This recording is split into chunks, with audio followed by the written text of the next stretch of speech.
Assalamualaikum warahmatullahi wabarakatuh. Di sini saya akan mempresentasikan tugas filsafat Pancasila. Sebelumnya, perkenalkan, nama saya Handrawan Saputra dari Prodi FKIP PPKN Universitas Mataram dengan NIM E1B020048, kelas 3B.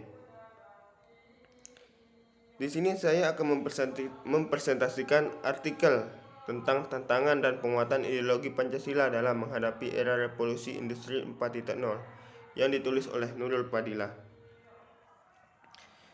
Dari hasil deskripsi singkat saya tentang artikel ini, berikut ini yang saya temukan.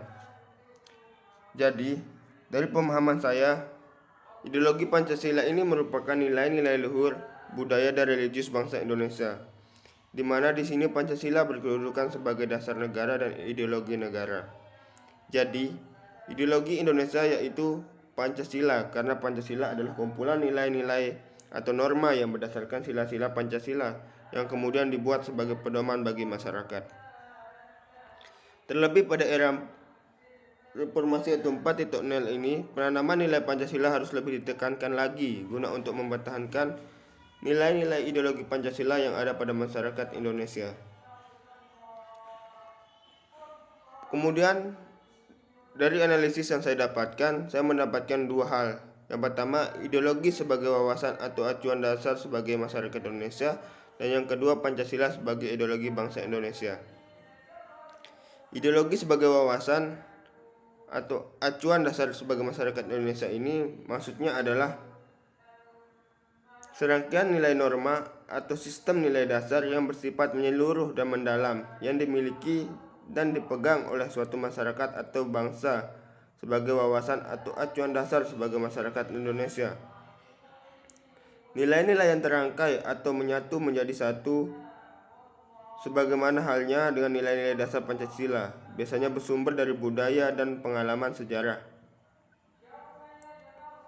Beberapa ahli dunia memberikan definisi yang berbeda mengenai ideologi, tetapi memiliki makna yang sama untuk mencapai suatu cita-cita yang diimpikan oleh pemegang ideologi yang telah dipelajari. Seperti ideologi yang dipahami oleh Martin Siregar menganggap ideologi sebagai sistem kepercayaan Alpin, kemudian Alpin Gouverneur ideologi sebagai proyek nasional, dan Paul His ideologi sebagai relasi sosial. Kemudian yang kedua, Pancasila sebagai ideologi bangsa Indonesia. Pancasila selain berkedudukan sebagai dasar negara, juga berkedudukan sebagai ideologi nasional bangsa Indonesia. Sehingga makna dari Pancasila bahwa nilai-nilai yang tercantum dalam ideologi Pancasila menjadi cita-cita normatif bagi kehidupan bernegara. Pancasila sebagai ideologi mempunyai makna sebagai berikut.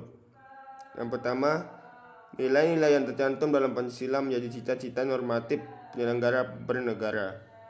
Yang kedua, nilai-nilai yang tercantum dalam Pancasila merupakan nilai yang disepakati bersama dan oleh karena itu menjadi salah satu sarana pemersatu masyarakat Indonesia.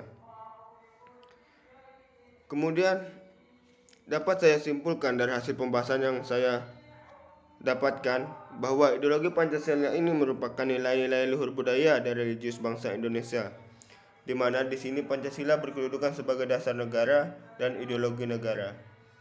Di dalam menjadi ideologi negara, Pancasila memiliki tantangan serta penguatan ideologi Pancasila dalam menghadapi revolusi industri. Mungkin hanya itu dari saya. Sekian dan terima kasih. Mohon maaf bila ada kekurangan. Wabillahi taufiq wal hidayah. Assalamualaikum warahmatullahi wabarakatuh.